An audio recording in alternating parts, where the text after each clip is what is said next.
Est-ce que vous êtes prêts? Est-ce que vous êtes prêtes? La meilleure conférence de e-marketing Paris va commencer. On attend 4 minutes pour être pile poil à l'heure. Et je vais vous demander de leur faire une big ovation, puisqu'il s'agit du premier plateau féminin, le meilleur plateau féminin, avec les responsables et directrices générales de différentes entreprises, notamment WeWork, la directrice marketing de Airbnb, la responsable de Bayer et également la directrice générale de la mutuelle des professions judiciaires et du marché entreprise de AG2R La Mondiale. Elles sont venues, elles sont là. C'est une grande chance de les avoir parce qu'elles sont en voyage partout dans le monde. Et nous sommes très heureux de les avoir avec une modératrice qui est exceptionnelle, qui est Karine Tisserand du Club des annonceurs. Donc nous allons bientôt commencer. Les premières consignes, c'est d'avoir le hashtag IMKTP 2019 et également de communiquer vos questions sur 06 44 64 69 00. Vous pourrez interagir avec elles et surtout, n'hésitez pas à poser des questions complexes et difficiles, elles sont prêtes.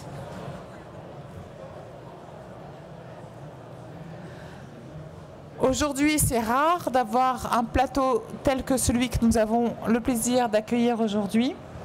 Donc n'hésitez pas à tweeter et retweeter. Et je vais tout de suite passer la parole à la directrice générale du Club des annonceurs, qui est Karine Tisserand, qui va introduire cette table ronde et inviter les différents speakers à venir sur scène. Je vous remercie simplement d'applaudir et d'encourager la salle. Merci beaucoup.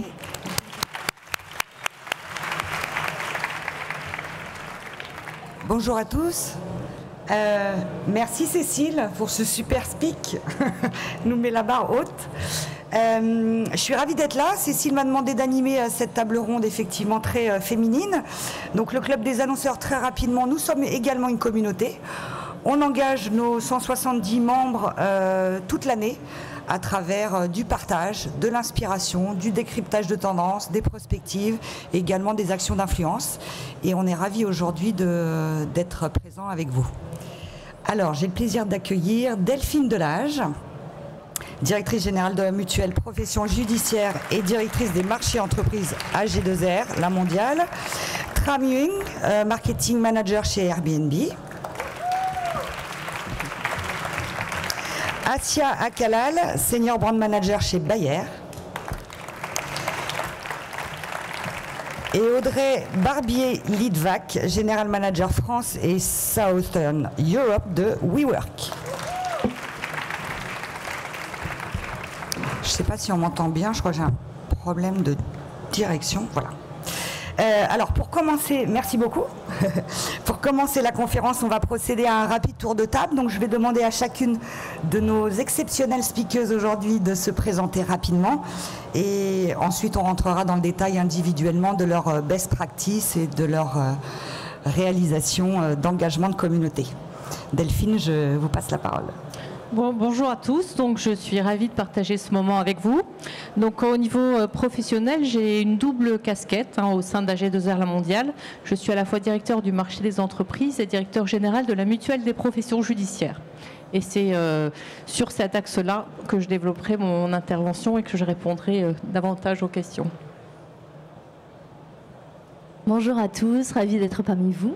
Donc moi c'est Tram Huynh, je suis responsable marketing pour Airbnb France, Belgique et Luxembourg, même si on travaille surtout pour la France. Et moi je vais vous parler un peu de la communauté Airbnb à la fois online et offline. Bonjour à toutes et à tous, je suis Asia Akalal, je suis docteur en pharmacie ingénieur de formation. Je travaille au sein de Bayer dans la division pharmaceutique en tant que senior brand manager. Et donc à ce titre, je suis chargée de la stratégie marketing au sein du labo pour un des médicaments phares du labo. Et je dois dire que je suis très chanceuse parce qu'il s'agit d'une innovation thérapeutique des 10 dernières années dans le domaine cardiovasculaire et j'ai beaucoup de chance de faire ce métier. Bonjour à tous, je suis Audrey Barbier-Lidvac, je suis directrice générale pour WeWork en France et en Europe du Sud. Ça veut dire la France, la Belgique, le Luxembourg, l'Italie, l'Espagne et bientôt le Portugal. Et je vais vous parler de communauté et comment on fait travailler les gens ensemble. Super, merci beaucoup. Donc on va commencer par vous, Delphine. Entendu. Donc on va avoir des belles réalisations et des problématiques assez spécifiques, comme vous avez pu le constater, par rapport aux marques sur lesquelles elles ont une grande action marketing et des communautés très diverses. Et ce qui est intéressant, c'est qu'on a à la fois du B2B, du B2C, du B2B2C et un marketing aussi de l'humain, dont on nous parlera pour Bayer notamment. Du coup, Delphine, la mutuelle fait partie du pôle mutualiste AG2R La Mondiale, qui est le leader dans le domaine de la protection sociale avec 16 000 collaborateurs dans le monde et aujourd'hui rapprochée de Matmut. La mutuelle, donc MPJ, existe depuis 50 ans, où vous avez 6 000 adhérents et une croissance exponentielle de plus de 10% depuis 3 ans, donc bravo. Vos adhérents sont des avocats, des notaires, des huissiers, des magistrats, etc. Vous nous en parlerez. Ce sont des professions libérales, non salariées, et puis composées également de travailleurs, collaborateurs judiciaires. Finalement, le potentiel de votre cible, si on peut parler ainsi, est assez étroit. On parle d'une population de 100 000 personnes en France au total. Alors, ces consommateurs de la MPJ, Delphine, comment vous les animez pour créer de l'engagement ? Voilà, donc effectivement, ces consommateurs de la MPJ, ça représente une communauté. Donc tout ceci en fait a démarré au sein de la mutuelle des professions judiciaires il y a environ 3 ans, c'est-à-dire cette mutuelle qui est assez ancienne était en pleine érosion, donc petit à petit les affiliés disparaissaient et donc il y a 3 ans on m'a demandé de développer cette mutuelle et en effet donc il a fallu que je crée une stratégie de développement, une stratégie qui la remettait sur pied et en effet sur un plan quantitatif, depuis 3 ans, donc la mutuelle a doublé. Donc cette mutuelle, la spécificité, c'est qu'elle assure, en effet, comme vous l'évoquiez, des professions juridiques, donc des huissiers, des notaires, des avocats, il y a même quelques magistrats. Et donc toute cette cible, eh bien, ça représente le cœur de cible. Et tout simplement, la communauté qu'il va falloir animer, ça découle du cœur de cible de cette mutuelle. Et toute cette population-là est très atypique et donc je suis partie des caractéristiques de cette population. Ce sont des professions libérales, ce sont des gens qui travaillent avec, qui ont l'habitude de travailler plutôt seuls, qui sont des CSP+, dans le sens où ils ont un niveau culturel assez développé et donc très atypique sur du monde judiciaire. Donc la stratégie qui en découle, c'est bien sûr de trouver des événementiels et de trouver d'organiser des événements qui sont typiques et caractéristiques de cette population. Donc en termes d'événementiels, j'ai mis en œuvre des événements très affinitaires en fait, sur lesquels ces populations se retrouvent entre eux. Et je pense qu'on a des visuels qui sont là pour défiler. Et donc l'idée, c'est bien de les faire participer à des événements VIP, très caractéristiques dans lequel ils échangent, ils collaborent et au cœur duquel nous avons de la convivialité et des échanges pour qu'ils se rencontrent et qu'ils aient des passerelles interprofessionnelles. Donc on est quand même sur du digital, réseaux sociaux et du monde physique. Voilà, donc le cœur de cet événementiel, c'est bien de créer des manifestations très VIP. Et bien évidemment, tous les médias qui en découlent et qui sont utilisés pour communiquer sur cet événement sont essentiellement du réseau social. Et donc, par voie de conséquence, cette population utilise beaucoup LinkedIn Lorsqu'on tape sur les réseaux LinkedIn, on voit apparaître environ 100 000 personnes sur le registre avocat. Donc c'est vraiment une population qui utilise ce média et spécifiquement ce média. Et donc c'est sur ce média au niveau du réseau social que j'ai choisi de communiquer de façon à relayer et d'accentuer cette partie affinitaire et très confidentielle dans ce milieu et dans ce réseau. Super. Alors je déroule les petits visuels. Voilà. Donc il y a deux types en fait de manifestations. Il y a le caractère convivial avec des manifestations où on échange. Par exemple, on a eu un événement sur Roederer. Donc Roederer, nous avons emmené des avocats, des huissiers et des experts comptables d'ailleurs sur cette journée avec une visite de cave et une conférence. Donc c'est très atypique. Ce sont des caves en fait qui ne sont pas qui filtrent énormément leur visite, leur clientèle, et ça a permis de profiter d'un moment convivial d'échange. Donc voilà, un événement très VIP pour une population VIP. Donc c'est un marketing très affinitaire qui est développé sur un registre très élitique. Voilà. Donc ça, ce sont des types de typographie d'événements VIP pour un marketing de niche sur des populations qui ont besoin d'être considérées de façon atypique. Donc on n'est pas du tout dans un marketing de masse ou une vente de produits de grande distribution. Voilà, on est vraiment dans des choses très ciblées, très spécifiques. Voilà. Et donc le canal LinkedIn est tout à fait approprié. Et on a vu d'ailleurs dans les posts, donc ce sont des posts tests, ce sont des opérations de communication test qui ont d'abord été menées. Donc les posts ont été suivis par 2500 puis 5000 vues, donc sur un réseau LinkedIn de 2500 contacts. Donc c'est quand même un indicateur en fait d'intérêt et ça a permis de valider que ce type de médias était tout à fait suivi et tout à fait en adéquation avec ce type de catégorie. Du coup, vous êtes en mode test que vous allez déployer. Donc là, vous étiez en pilote. Voilà, tout à fait. Donc ça, ce sont des critères qui permettent de valider ce type effectivement de communication. Et donc, après cette phase test, on va pouvoir professionnaliser la démarche pour qu'elle soit exponentielle, utiliser un webmaster dédié, utiliser aussi un service de communication beaucoup plus professionnel et donner de l'envergure en fait à ce type d'événements et de communication. Super. On peut dire que quelque part, vous avez fait évoluer le modèle business de la MPJ ? Alors le business model, donc c'est un business en fait qui est relatif à un développement économique d'une mutuelle, d'une mutuelle qui peut être étayée et étoffée en termes d'affiliés. Donc à la source, il y a toute une stratégie de développement, c'est-à-dire que le marketing mixte en fait a été retravaillé, c'est-à-dire qu'avant d'élaborer un plan de communication, il faut bien sûr travailler la stratégie mixte, le produit, le prix, la distribution et la communication vient in fine finalement. Donc on tisse bien déjà toute l'organisation stratégique avant d'en arriver à l'utilisation du ou des médias qui sera sélectionné dans le plan de communication. Donc ça, c'est très important de bien comprendre que c'est bien intégré à une stratégie de développement.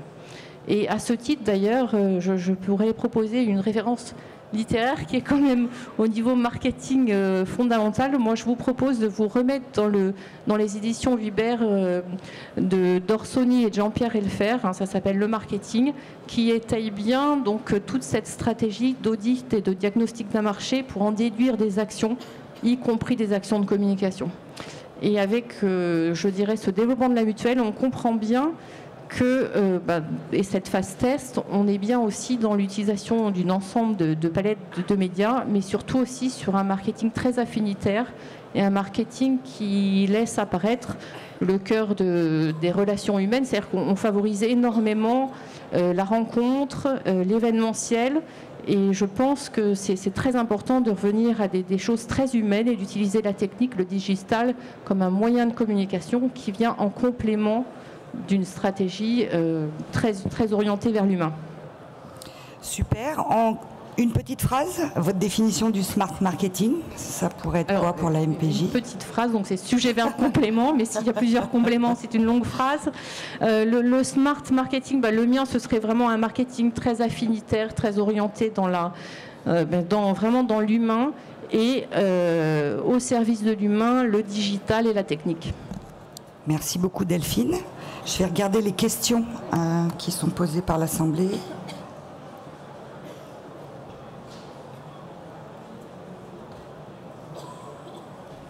Alors j'ai une question intéressante. Vous avez indiqué la notion de délicatesse dans la relation client.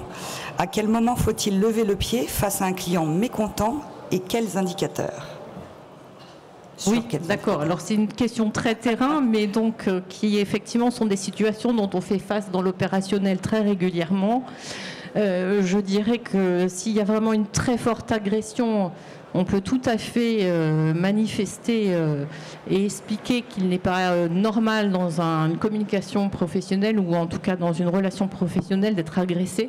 Voilà. Néanmoins, il faut laisser toujours expliquer le mécontentement et l'agressivité pour un petit peu, j'allais dire, purger le conflit. Est-ce que j'ai répondu? Je pense. Je regarde. Alors, on est très orienté satisfaction client. Est-ce que c'est normal? Oui. Dernière question. Comment communiquez-vous auprès des clients pour leur expliquer que leur réclamation a bien été prise en compte et que votre entreprise agit pour faire évoluer la situation? En gros, comment vous répondez à une réclamation? Alors oui. Donc ça peut effectivement être des situations auxquelles je peux faire face. En effet, l'idée, c'est de toute façon de toujours informer le client, même si vous n'avez pas l'information et même si vous n'avez pas la réponse précise à votre client, c'est vraiment de lui donner un indicateur comme quoi vous vous occupez de lui, éventuellement donner un délai précis, je reviendrai vers vous avec la bonne réponse dans 24, 48 heures, etc. Mais surtout, ne pas le laisser sans aucune information et sans aucun contact. C'est clé aujourd'hui, mais je pense que tout le monde en a bien conscience et effectivement, ça fait la différence. On continue la table ronde avec Asia, donc des laboratoires Bayer, 10e industrie pharmaceutique Bayer, 150 ans d'existence, donc c'est un grand laboratoire. Et vous travaillez, Asia, au sein de la direction pharma de Bayer, vous l'avez dit tout à l'heure. Vous œuvrez au quotidien sur des sujets de stratégie marketing et de déploiement de campagnes externes à trois fins. Fin de sensibilisation et d'information, de pédagogie sur les maladies, et puis aussi de dépistage de pathologies. Donc, sur 4 domaines, Bayer est spécialisé et positionné: l'ophtalmologie, l'oncologie, la contraception, le cardiovasculaire, donc des sujets quand même très sérieux qui nous concernent tous, de l'ordre du vital. Et là, c'est intéressant chez vous parce que vous allez nous partager des sujets où c'est pas un dossier qu'on gère, c'est un sujet de fond et humain. Vous êtes sur un marché avec une réglementation très forte. Les médicaments sur prescription médicale ne sont pas autorisés en publicité grand public en France, ce qui n'est pas le cas dans d'autres pays. Et ça vous donne un cadre de travail assez particulier. Ainsi, dans votre univers, l'industrie du médicament, peut-on opérer un marketing classique d'engagement de communauté ou pas du tout? Alors effectivement, c'est un marketing très particulier parce que, comme le disait Karine, la publicité direct to consumer pour les médicaments de prescription obligatoire est interdite en France. Alors comment fait-on pour engager les communautés et le grand public? Eh bien, nous devons passer par des experts. C'est un marketing très réglementé et donc passer par les communautés de professionnels de santé et d'associations de patients, puisque le médicament sur ordonnance, c'est un produit particulier.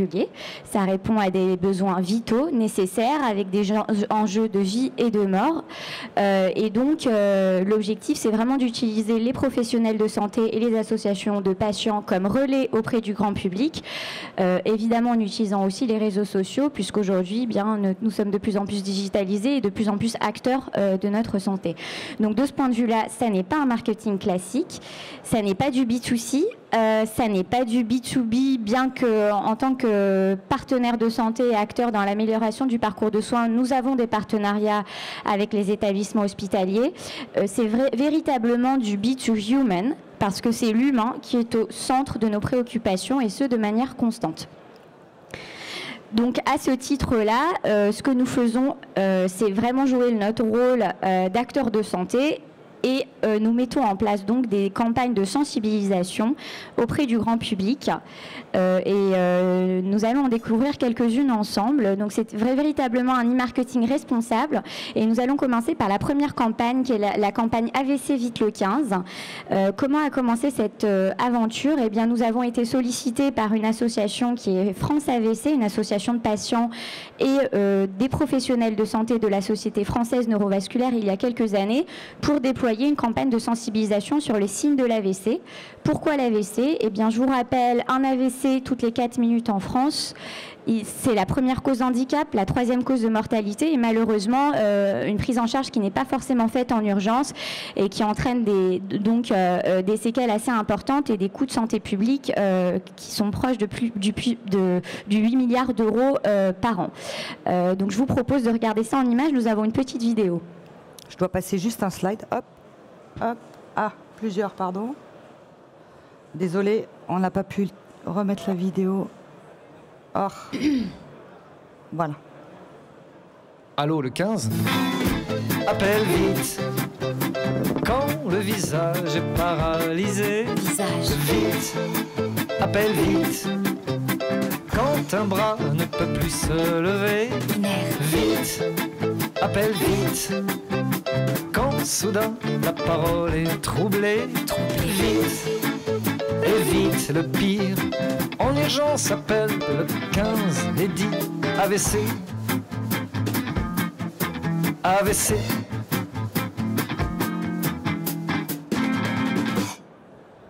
Alors vous l'avez compris, un rythme entêtant mais nécessaire et cette campagne a bien marché et nous a fait évoluer un peu dans notre réflexion et nous a fait évoluer pour sensibiliser le grand public aux facteurs de risque de l'AVC et notamment un facteur en particulier qui est la fibrillation atriale. Qu'est-ce que c'est? C'est une irrégularité du rythme cardiaque. Donc lorsque l'on prend son pouls, eh bien le rythme est irrégulier et qui témoigne d'un problème de la pompe cardiaque qui ne fait pas son rôle correctement et donc ça entraîne donc un caillot au niveau du cœur qui risque de remonter au niveau de l'AVC, du cerveau et donc créer un AVC. Et c'est important de sensibiliser du coup le grand public sur ce facteur de risque puisque ce facteur de risque multiplie le risque d'AVC par 5. Et donc c'est ainsi que nous avons déployé notre première campagne Twitter chez Bayer qui est hashtag Prends ton pouls pour une plus large sensibilisation. Donc premier exemple de campagne pour un enjeu de sensibilisation. Deuxième exemple de campagne pour un enjeu d'information cette fois-ci avec un média différent qui est l'utilisation d'une plateforme de téléconseil et un partenariat avec une start-up qui s'appelle Medocteur. Donc le premier projet d'open innovation fait chez Bayer. Pourquoi? Eh bien, ça s'inscrit dans un contexte particulier en post-crise des pilules qui a entraîné une défiance importante des femmes vis-à-vis des hormones. Et qu'est-ce que nous faisons, mesdames, quand nous sommes inquiètes? Eh bien, nous allons sur Internet, nous allons sur les réseaux sociaux, mais malheureusement, ces sources sont truffées d'informations qui ne sont pas forcément validées scientifiquement, qui sont inexactes, qui sont potentiellement anxiogènes et peu fiables. Donc, important pour nous de pouvoir donner une information de qualité aux femmes, ce d'autant que nous répondons aussi à un enjeu de santé publique qui est qu'en France, il y a 200 000 interventions volontaires de grossesse par an, et chez les 19-25 ans, le taux d'IVG dépasse 25%.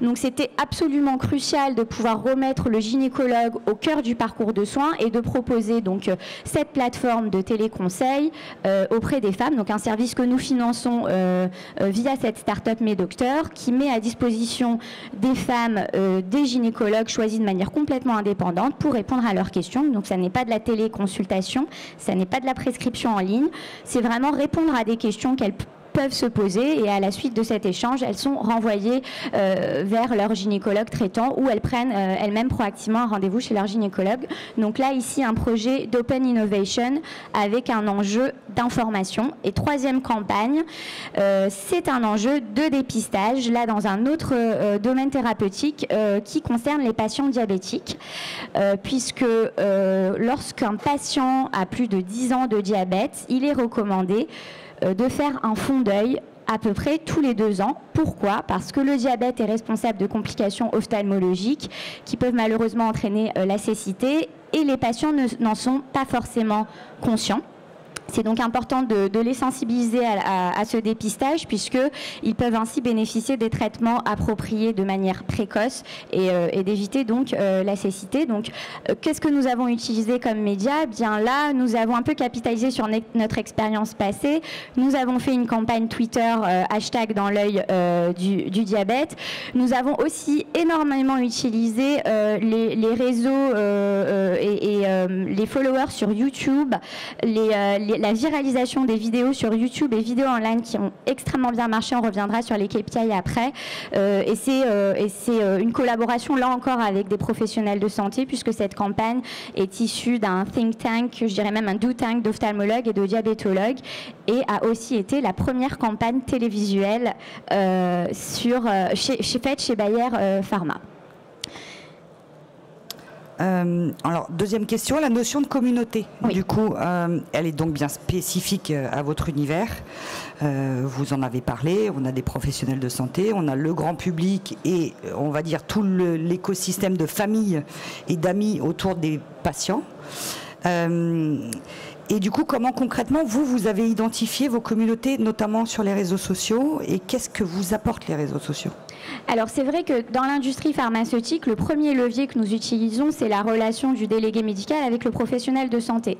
Pour autant, c'est important de vivre avec son temps et d'y adosser d'autres leviers, notamment les réseaux sociaux. Et pour cela, nous avons effectué tout simplement un audit des communautés. Quelles sont nos cibles? Quelles sont les communautés? Où sont-elles? Où devons-nous finalement communiquer? Quels sont nos territoires d'expression et la stratégie éditoriale à utiliser pour avoir le plus d'impact possible. Je vais vous donner un exemple concret. Si on parle contraception à des 19-25 ans, je force le trait, mais ça aura sans doute beaucoup plus d'impact de le faire sur Instagram que de le faire sur LinkedIn. Mais c'est typiquement le genre de questions que nous nous sommes posées. Important également d'évaluer qui sont les influenceurs en santé. Et il y en a énormément et qui sont un relais formidable pour nous, et notamment les établissements hospitaliers. Il y a à peu près 20% d'établissements hospitaliers, régionaux, universitaires et d'établissements associés qui sont sur les réseaux sociaux et qui sont un formidable relais pour ce type de campagne de prévention. Et pourquoi les réseaux sociaux? Tout simplement parce que ça nous permet véritablement d'avoir un impact direct, rapide et vraiment de viraliser nos messages. Merci. Dernier point, qu'est-ce que signifie pour vous le smart marketing ? Alors le smart marketing, pour moi, ça veut vraiment dire un marketing qui a du sens pour la communauté. C'est essentiel dans l'univers et dans le secteur d'activité dans lequel je travaille. Je dirais aussi c'est un marketing où nous n'hésitons pas à sortir des sentiers battus. Par exemple, avec le projet de plateforme de téléconseil, la plateforme Parlogine, nous avons fait de l'Open Innovation. C'était le premier projet d'Open Innovation chez Bayer. Je pense que cette culture et cet état d'esprit de travailler avec des startups, c'est le futur. Il faut, je pense, continuer à le cultiver. Ne pas hésiter à utiliser d'autres moyens. J'en parlais tout à l'heure, première campagne Twitter avec hashtag Prends ton pouls. Forcément, on va être confronté à de la résistance au changement, mais c'est important parce que ce que nous faisons, c'est vraiment servir notre raison d'être et tout ça pour une meilleure santé. Donc, il y a des causes qui en valent la peine et il suffit juste de faire preuve de pédagogie pour y arriver. Donc un peu d'audace et de pédagogie et pour moi c'est ça le smart marketing. Merci. Alors il y a des questions, beaucoup de questions. Je ne pourrais pas tout poser, je suis navrée. Alors on en a une première. Quelle est votre opinion concernant les serious games et leur utilisation dans la stratégie digitale des entreprises pharmaceutiques? Sont-ils plus un moyen d'engagement ou d'amélioration d'image, de branding? C'est effectivement un des moyens que nous avons utilisé avant de faire la campagne hashtag Prends ton pouls. Nous avons fait un serious game qui s'appelait 4h30 chrono, puisqu'il faut maximum 4h30 après les premiers symptômes d'un AVC avant d'arriver aux urgences au maximum. Donc je pense que c'est important. Après, d'expérience, ça n'est peut-être pas le média qui fonctionne le mieux. En revanche, ça peut être utile pour les des équipes d'éducation thérapeutique au sein des établissements hospitaliers pour rendre les choses un peu plus ludiques sur des sujets qui sont effectivement un peu lourds. Donc voilà mon avis sur le Serious Game. Comment gérez-vous votre communauté pour soutenir, défendre votre réputation, vos marques et savoir-faire versus Monsanto, où on attendait plus ou moins la question, qui fait partie de votre société désormais? Alors, c'est vrai que ça fait partie de la raison d'être du groupe. Le groupe, aujourd'hui, a 2 pôles d'activité, qui est la protection en santé humaine et en santé animale, mais aussi la protection de la santé des cultures. Donc, c'est cohérent par rapport à la raison d'être du groupe. Après, c'est vrai qu'aujourd'hui, je suis là pour parler des activités pharmaceutiques, un domaine où je suis plus experte. Je ne sais pas qui a posé la question, mais je suis tout à fait disposée à transmettre les coordonnées de mes collègues spécialisés dans le domaine de l'agriculture, si vous voulez en parler plus amplement à l'issue de cette session. Et dernière question, comment on passe cette transition vers les plus jeunes? Sont-ils réceptifs au domaine de la santé en excluant les problèmes classiques de la contraception? Je ne sais pas si c'est très clair. Je vais la relire. Comment de passe, alors je pense qu'il y a une petite coquille, cette transition vers les plus jeunes, ce que je comprends, voilà, c'est le public jeune, comment vous l'adressez, comment vous l'engagez, et qu'il soit plus réceptif aux problèmes de contraception notamment? Alors, les plus jeunes, effectivement, les plus jeunes, effectivement, il faut s'adapter aux médias qu'ils utilisent. Typiquement, si je reprends l'exemple de la plateforme d'e-conseil par Login, il y a un effet miroir, en fait, puisque c'est des sujets qui concernent tout le monde, donc les gens s'emparent de ces sujets, finalement, de manière assez spontanée. Et là, par exemple, ce service d'e-conseil avait été testé par une communauté qui s'appelle Mademoiselle, qui est le journal, un des journaux numériques féminins à orientation même féministe, je dirais, qui a énormément de followers sur YouTube, qui a fait des capsules vidéo pour expliquer l'intérêt de ce type de plateforme d'e-conseil. Évidemment, Instagram est un média extrêmement important pour ces jeunes communautés. Donc les Instagram Ads, les Facebook Ads, les Google Ads fonctionnent très très bien, mais même au niveau de la tonalité des messages, il faut évidemment s'adapter à ce type de public. Merci beaucoup, Assia. Donc, grande problématique de l'univers pharmaceutique, pas facile. Et bravo pour ces mécaniques plutôt créatives. Et on termine avec... Et donc, on termine avec Audrey. Donc, Audrey, vous travaillez chez WeWork. Le concept de communauté n'a plus de mystère pour vous, tant il est à l'origine de la raison d'être de WeWork, qui est très intrinsèque à son business model. Vous allez nous en parler. Et pour notre audience, je vous rappelle que WeWork a été créé en 2010 et est aujourd'hui la marque leader mondiale des espaces partagés, dont l'innovation en matière d'univers de travail et de façon de travailler est au cœur de son activité, avec l'ambition des fondateurs de ne pas seulement changer la façon dont on travaille, mais la façon d'entreprendre, de dynamiser la ville et les relations entre les acteurs de l'économie et de la société. Donc c'est une belle ambition, merci beaucoup. On parle donc d'une communauté WeWork. Les locataires ne sont pas des résidents, mais des membres, comme un club. Et vous ne parlez pas de centre d'affaires, mais de plateforme de bureaux connectés. Du coup, Audrey, l'engagement de vos communautés est finalement votre leitmotiv au quotidien. Pouvez-vous nous dire ce qui est clé pour y parvenir, c'est-à-dire ce que vous mettez en œuvre pour l'initier, l'animer et le mesurer tous les jours? Merci beaucoup, Karine. Vaste question, juste pour que je comprenne dans l'audience, qui est déjà rentré dans un WeWork? C'est pas mal, ok. Ah. Merci, Cécile. Merci, Cécile. Donc, aujourd'hui, puisqu'on est à Paris, on va parler de Paris, il y a 5 bâtiments WeWork dans lesquels vous pouvez venir travailler. Pour être membre, il faut venir au moins 1 mois. Alors, on nous décrit souvent comme un espace de coworking et on dit souvent non, on n'est pas un espace de coworking parce que la définition d'un espace de coworking, c'est un endroit où vous allez venir pour 1 heure, 10 minutes, parfois 1 semaine, poser votre ordinateur et partir. La raison pour laquelle WeWork a été créé, c'est que les fondateurs étaient à la tête d'une petite start-up qui marchait pas très bien. C'est assez marrant parce qu'ils faisaient des habits pour les bébés et notamment des petits pantalons renforcés aux genoux. Donc comment est-ce qu'ils en sont arrivés jusqu'aux immeubles d'espaces de travail partagés, c'est le mystère qu'on va résoudre maintenant. En fait, ils se sont rendus compte qu'à 3-4, c'était plus difficile de réussir que quand on était en contact avec d'autres entreprises, d'autres entrepreneurs, d'autres personnes qui avaient des sujets communs sur la créativité, l'entrepreneuriat, la façon dont on développe une entreprise. Et ils étaient dans un immeuble à New York et ils ont proposé le bureau d'à côté à une autre entreprise, puis à celle d'à côté, puis à celle d'au-dessus.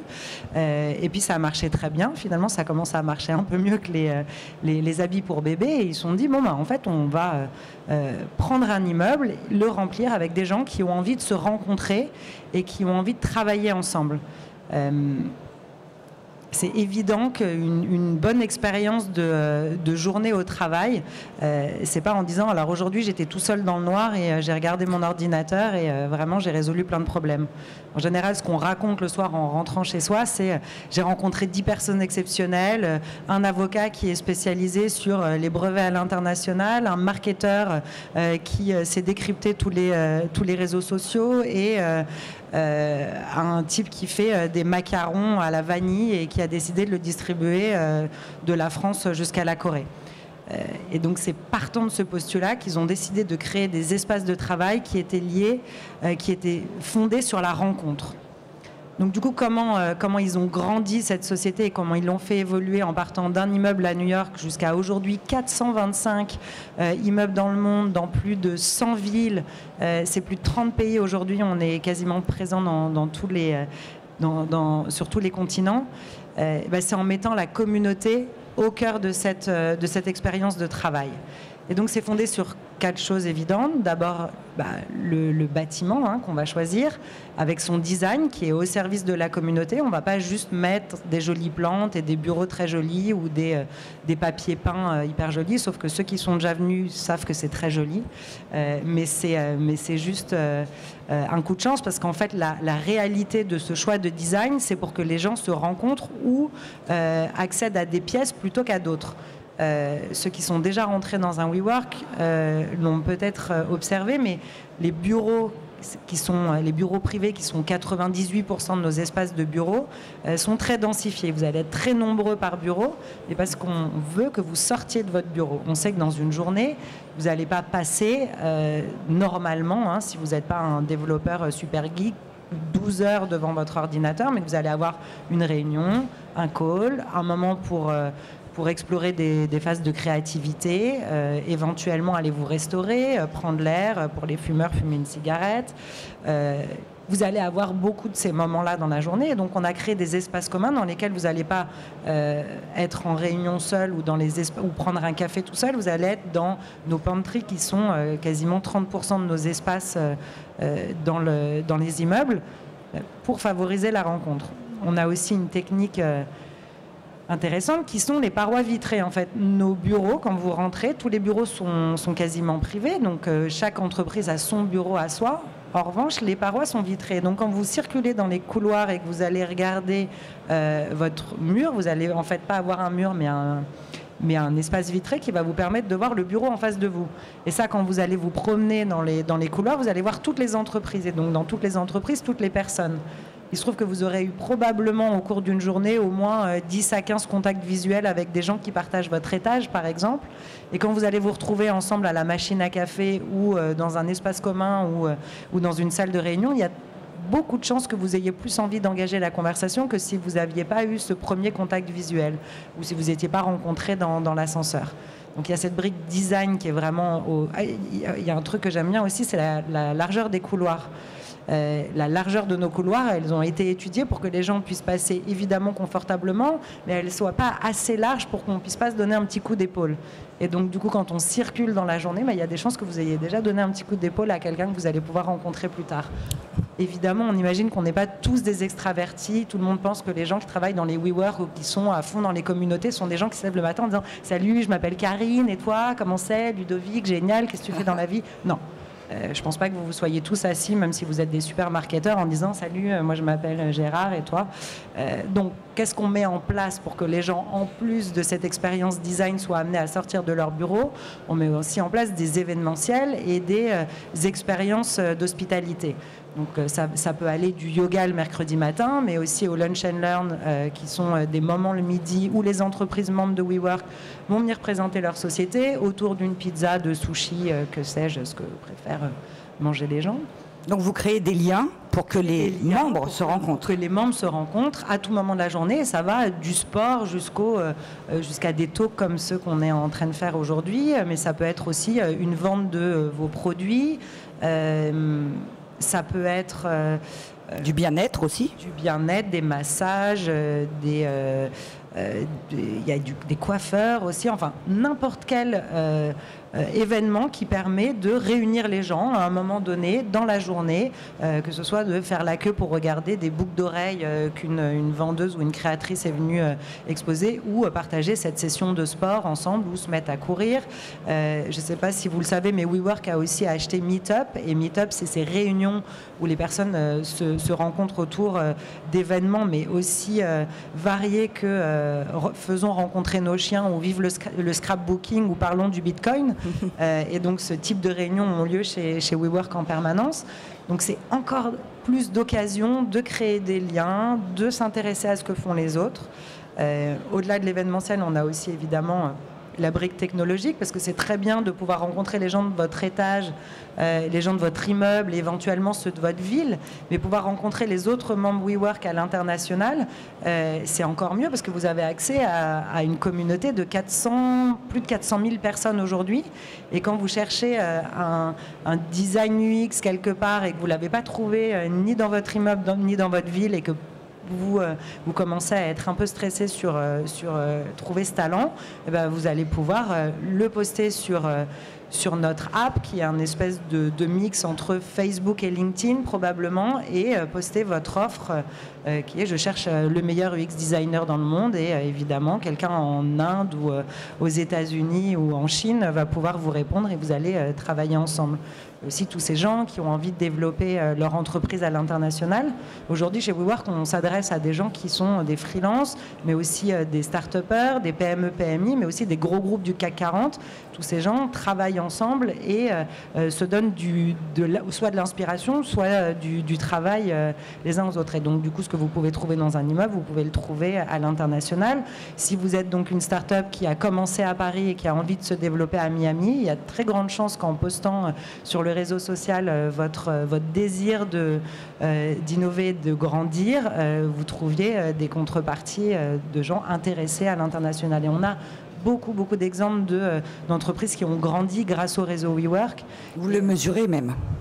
Cet effet de synergie business. C'est très important, puisque comme la communauté est au départ de notre projet, l'idée c'est que cette communauté, elle existe vraiment. Et comment on peut mesurer qu'elle existe vraiment, c'est, puisqu'on fait des espaces de travail partagés, c'est de voir comment les gens travaillent ensemble.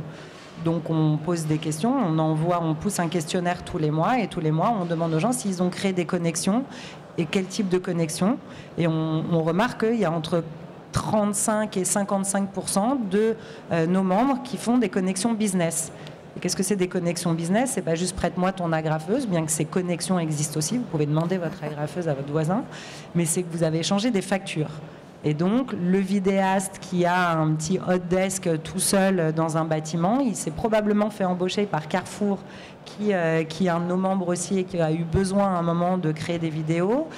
Ça peut être ce formateur en sécurité et santé qui a vendu sa prestation à une PME qui a suffisamment grandi et qui a besoin de ce type de prestation. Et donc ça va être toute la journée au sein du réseau WeWork, des gens qui échangent leurs compétences, leur savoir-faire et qui se le vendent les uns les autres. Et donc du coup, évidemment, il ne faut pas être un grand matheux pour imaginer que quand vous exploitez au maximum ce réseau et ces compétences au sein de WeWork, du coup, vous augmentez votre chiffre d'affaires, vous augmentez le nombre de vos clients.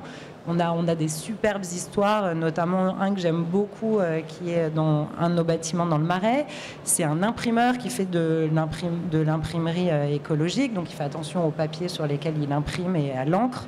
Et il a déposé un petit carnet sur tous les bureaux de tous les WeWork qui étaient présents quand il est arrivé. C'était il y a déjà plus d'1 an. Et il a triplé son chiffre d'affaires en moins d'1 an. Juste en déposant un petit carnet en disant « Salut, je suis membre WeWork et je suis imprimeur. Du coup, si ça vous intéresse d'imprimer de façon plus écologique, je suis là. » Et donc, aujourd'hui, il a 80 clients à travers le réseau WeWork. Donc, vous encouragez toutes ces démarches, évidemment. Pour nous, c'est hyper important puisque c'est le cœur de ce qu'on fait. Et le jour où on créera plus de connexion, on fera plus que des très jolis bureaux. C'est votre raison d'être. Avec des beaux bureaux, c'est absolument notre super.